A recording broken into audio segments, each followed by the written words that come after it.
Hello guys, welcome to my YouTube channel. আপোনালোকে চাই আছে CJAS02 ব্লগছ। গাইজ এইকেইদিন কি হৈছে মানে আমাৰ ইয়াত বতৰটো এনেকা বেয়া হৈ আছে, ব্লগ বনাব যাম ভাবিলেও ব্লগ বনাব পৰা নাই ভালকৈ। চ' গাইজ মহালয়া গ'ল, এতিয়া পূজা চবৰে মনটো, তো ব'লক এজেগাত যাওঁ আৰু বেছিকৈ পূজা মনটো লগাওঁ। তো গাইজ আমি আহি পালোঁ জেগাডোখৰ। আপোনালোকে চাই আছে CJAS02 ব্লগছ। গাইজ যিসকলে চেনেলটো নতুনকৈ আহিছে আপোনালোকে চেনেলটো ছাবস্ক্ৰাইব কৰি ৰাখিব, যাতে মই দিয়া ভিডিঅ'বিলাক আপোনালোকে সহজে লাভ কৰে। তো বলক ভিতৰলৈ সোমাই যাওঁ।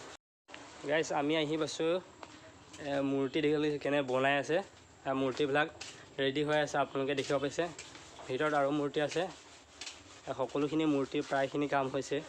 মহালয়াৰ পিছৰে পৰা তেওঁলোকৰ মৃন্ময় শিল্পীসকলৰ কৰ্মব্যস্ততা যিহেতু বহুতখিনি বাঢ়ি যায়, তো ইয়াত দেখিছে আপোনালোকে বহুখিনি মূৰ্তি আছে, ইয়াত বনাই আছে, নিৰ্মাণ হৈ আছে।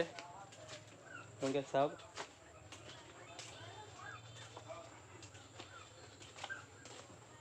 আৰু কিছু সংখ্যক কাম যিহেতু বাকী আছে পূজালৈকে, আপোনালোকে ভাল দেখিবৰ কাৰণে মূৰ্তিখিনি দেখিছে। আপোনালোকে কিদৰে কৰ্মব্যস্ততা, মৃন্ময় শিল্পীসকল কিদৰে ব্যস্ত হৈ পৰিছে। তেওঁলোকে অন্তিম পৰশ দিবলৈ মূৰ্তিত অন্তিম পৰশ দিবলৈ তেওঁলোকে ব্যস্ত হৈ পৰিছে। এইদৰে দাদা আপোনালোকে এইটো কামটো কিমান বছৰৰ পৰা কৰি আছে? 30 বছৰ। এইবাৰ কিমানখন পূজা মণ্ডপৰ পৰা আপোনালোকৰ মূৰ্তি অৰ্ডাৰ আহিছে? এইবাৰ 20খন বনাইছে। 20খন দেখিছে আপোনালোকে গাইজ। এইবাৰ 20খন পূজা মণ্ডপৰ পৰা তেওঁলোকৰ অৰ্ডাৰ আহিছে পূজাৰ মূৰ্তিৰ বাবে। সকলোখিনি ইয়াত আছে, গণেশ আছে, কাৰ্তিক, বিভিন্ন ধৰণৰ মূৰ্তি ইয়াত তেওঁলোকে বনাই আছে। সকলোখিনি কাম প্ৰায় শেষ হৈছেহি। আপোনালোকৰ আৰু কিমান কাম বাকী আছে? এতিয়াও কাপোৰ কানি পিন্ধাব লাগিব, চুলি লগাব লাগিব, পাৰি লগাব লাগিব। প্ৰায় 40% কাম বাকী আছে, হয় নহয়? তেনেকৈ হ'ব। প্ৰায় 40% কাম বাকী আছে।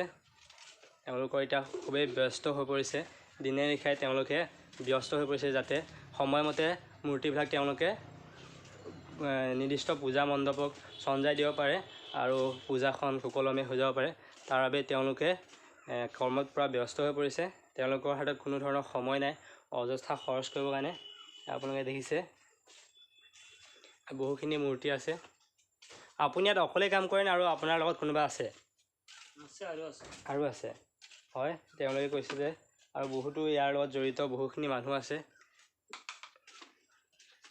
আপোনালোকে দেখিব পাইছে এইখিনি মূৰ্তি প্ৰায় ৰেডি হৈছেহি। গাইজ তেওঁলোকে পূজা মণ্ডপত দিবলগীয়া যিখিনি তেওঁলোকৰ মূৰ্তি সম্পূৰ্ণভাৱে তেওঁলোকে নিৰ্মাণ কৰি পৰাকৈ ব্যস্ত হৈ পৰিছে। তেওঁলোকে নিৰ্দিষ্ট সময়ত পূজা মণ্ডপক যাতে মূৰ্তিখিনি চঞ্জাই দিব পাৰে তাৰ বাবে তেওঁলোকে ব্যস্ত হৈ পৰিছে। মৃন্ময় শিল্পীসকল এতিয়া বহুত ব্যস্ত, যাতে তেওঁলোকৰ এই সময়খিনিয়ে বহুত ব্যস্ত সময় বছৰ। তেওঁলোকে কাৰণ দুৰ্গা পূজা বুলি ক'লে গোটেই অসম নহয়, গোটেই পৃথিৱীৰ বিভিন্ন ঠাইতো হয়। চ' তেওঁলোকে এতিয়া খুবেই ব্যস্ত, তেওঁলোকৰ কামখিনি শেষ কৰিব লাগে। চ' গাইজ আপোনালোকে চাই আছে CJAS02 ব্লগছ। গাইজ ভিডিঅ'টো ভাল লাগিলে লাইক কৰিব, কমেণ্ট কৰিব, আৰু চেনেললৈ নতুন আহিছে যদি চেনেলটো ছাবস্ক্ৰাইব কৰি ৰাখিব। গাইজ বহুতে ভিডিঅ'বিলাক ছাবস্ক্ৰাইব বহুত কমেই কৰিছে। চ' গাইজ চেনেলটো ছাবস্ক্ৰাইব কৰি ৰাখিব। গাইজ আপোনালোকক আগতীয়াকৈ দুৰ্গা পূজাৰ আন্তৰিক শুভেচ্ছা জনালোঁ। নেক্সট ভিডিঅ'ত লগ পাম। আজিলৈ এই ভিডিঅ'টো ইমানতে সামৰিছোঁ। So' guys tata, bye bye, thank U.